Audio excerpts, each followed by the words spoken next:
आज कोर्टामध्ये घटस्फोटाची पहिली सुनावणी होती। स्नेहल एकटी सकाळी लवकर येऊन कोर्टच्या बाहेर एका बाकावर उदास बसली होती। स्नेहलने जुनी साडी घातली होती आणि तिने कोणताच मेकअप पण केला नव्हता। ती उदास होऊन कोर्ट उघडण्याची वाट पाहत होती। थोड्या वेळानंतर स्नेहलचा नवरा विक्रम पण तिथं आला। विक्रमच्या सोबत त्याची आई, त्याची बहीण, त्याचे वडील आणि त्याचा भाऊ पण होते आणि ते सगळे लक्झरी गाडीने आले होते। जेव्हा विक्रमची नजर स्नेहलवर पडली तेव्हा तो तिच्याकडे लक्ष न देता आतमध्ये निघून गेला। स्नेहल एक अनाथ मुलगी होती। लहानपणीच तिचे आई वडील देवाघरी गेले होते। तिच्या मामा मामीनेच तिला वाढवलं होतं। कॉलेजमध्ये शिकत असताना विक्रमला स्नेहल सोबत प्रेम झालं होतं। विक्रम स्नेहल सोबत लग्न करण्यासाठी तिच्या मागे पडला होता। विक्रम खूप मोठ्या घराण्यातील मुलगा होता, त्यामुळे स्नेहलच्या मामाने या स्थळाला लगेचच होकार दिला होता। त्यानंतर चांगला मुहूर्त पाहून विक्रम आणि स्नेहलचं लग्न झालं। एका गरीब मुलीला चांगलं घरदार आणि पैशावाला मुलगा मिळाला होता आणि सगळ्यात महत्त्वाचं म्हणजे विक्रम तिच्यावर जीव ओवाळून टाकत होता। असं वाटत होतं की स्नेहलचं भाग्य उजाळूनच निघालं आहे, पण स्नेहलचा आनंद जास्त दिवस काही टिकला नाही। तिचं पुढचं आयुष्य खूप दुःखात गेलं, कारण त्या घरात विक्रमशिवाय तिला कोणीच प्रेम करत नव्हतं, कारण हे लग्न विक्रमच्या हट्टामुळे झालं होतं। विक्रमने घरातल्यांना धमकी दिली होती की जर तुम्ही माझं लग्न स्नेहल सोबत लावून नाही दिलं तर मी हे घर सोडून जाईन। विक्रमच्या आई वडिलांना, भावाला, बहिणीला वाटत होतं की विक्रमने स्नेहलला सोडून द्यावं। त्यानंतर स्नेहलला या घरातून कसं हकलायचं याबाबत घरातली चाली खेळू लागले। विक्रमला यातील काहीच माहिती नव्हतं। रोज विक्रमला तुझी बायको स्नेहल किती वेडी आणि आगाऊ मुलगी आहे हे सगळे मिळून दाखवत होते। एका वर्षातच घरामध्ये असं वातावरण निर्माण झालं की त्यामुळे विक्रम पण स्नेहलला वाईट बोलू लागला होता। जोपर्यंत नवऱ्याची साथ मिळत होती तोपर्यंत स्नेहल लढत होती, पण नवरा पण घरातल्या माणसाचं ऐकून तिची उपेक्षा करत होता। त्यामुळे स्नेहलचं मन दुखलं होतं आणि मग स्नेहल सासर सोडून तिच्या मामा मामीकडे निघून आली, पण तिच्या नशिबाने तिथे पण दगा दिला। पावला पावलावर तिचा साथ देणारा मामा हार्ट अटॅकने कायमचं हे जग सोडून गेला। तिची मामी तर तिला पहिल्यापासूनच पसंत करत नव्हती। मामाच्या निधनानंतर काही दिवसानंतर मामीने स्नेहलला घरातून हाकलून दिले। कसं तरी एका ब्युटी पार्लरमध्ये स्नेहलला नोकरी मिळाली। तिथं तिला 6,000 रुपये देत होते। तिने एक भाड्याची खोली पाहिली। भाड्याच्या खोलीला तिला 4,000 रुपये द्यावे लागत होते आणि 2,000 रुपयेमध्ये ती तिचा खर्च काढत होती। बघता बघता विक्रमचं घर सोडलेलं आता 2 वर्ष होत आले। एके दिवशी स्नेहलला एक नोटीस मिळाली। तिने पाहिलं तर विक्रमने तिला घटस्फोटाचे पेपर पाठवले होते आणि विक्रमला घटस्फोट पाहिजे होता। त्यामुळे आज स्नेहल कोर्टमध्ये हजर झाली होती। जेव्हा स्नेहलचं नाव घेतलं तेव्हा स्नेहल उठून आतमध्ये गेली। विक्रम त्याच्या परिवारासोबत आधीच आतमध्ये जाऊन बसला होता। कोर्टमध्ये सुनावणी चालू झाली। त्यानंतर विक्रमकडील वकील जजला म्हणाला की जज साहेब, माझ्या केसमधील विक्रमला या भोळ्या भाबड्या मुलीने तिच्या प्रेमाच्या जाळ्यामध्ये ओढून जबरदस्तीने त्याच्यासोबत लग्न केलं आहे आणि शिवाय स्नेहल ही चारित्र्यहीन बाई आहे। तिचे खूप पुरुषांसोबत अनैतिक संबंध आहेत। तिच्या सासूबाईंनी त्यांच्या डोळ्यांनी तिला पुरुषासोबत चाळे करताना पाहिलं होतं। ही खूपच खालच्या थराला गेलेली एक स्त्री आहे।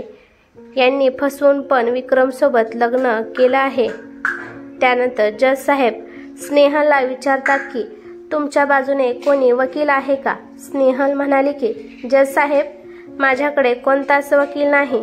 जज साहेब म्हणाले की जर तुम्हाला वकिलाची गरज असेल तर तुम्ही सरकारी वकील घेऊ शकता।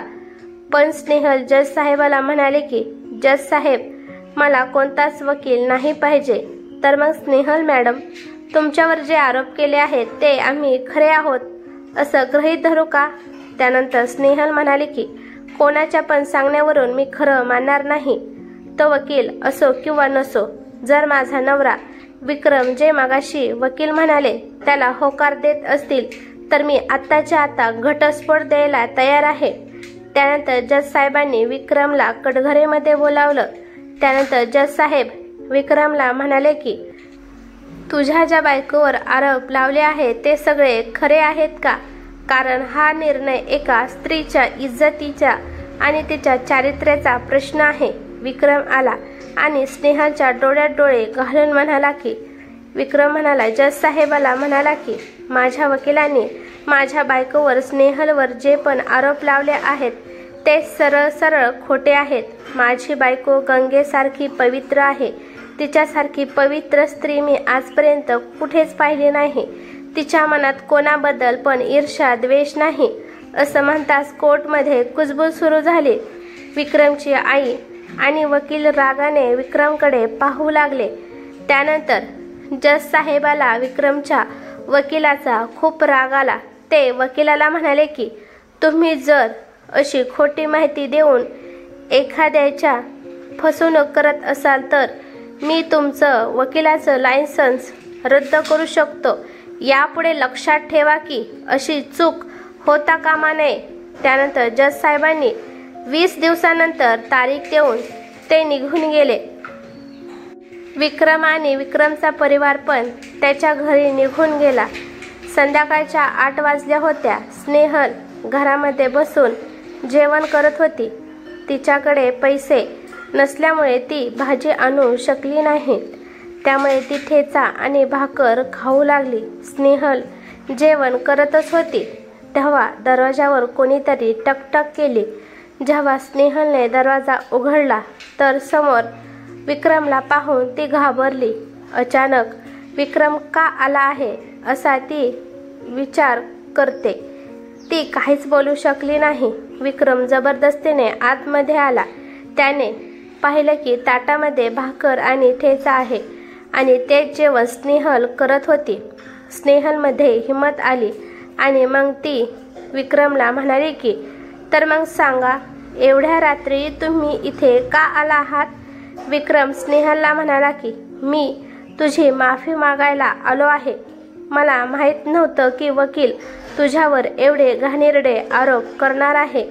जर आपलं नातच राहिलं नाही तर माफी मागून काहीच फायदा नाही. तुम्ही जावा. मी तुम्हाला स्वातंत्र्य दिलं आहे. माझं पूर्ण आयुष्य दुःखामध्येच गेलं आहे. परंतु माझ्यासारख्या गरीब मुलीसोबत तुम्ही प्रेम केलं त्यासाठी मी तुमचे आभार मानते. मला तुम्ही तुमच्या घरची सून बनवली त्याबद्दल पण मी तुमचे आभार मानते. विक्रम म्हणाला की मी एक बोलू का? स्नेहल म्हणाली की काय बोलायचं आहे? विक्रम म्हणाला की अगं स्नेहल, मला माफ कर ना. स्नेहल म्हणाली की कोणत्या गोष्टीसाठी मी तुम्हाला माफ करू?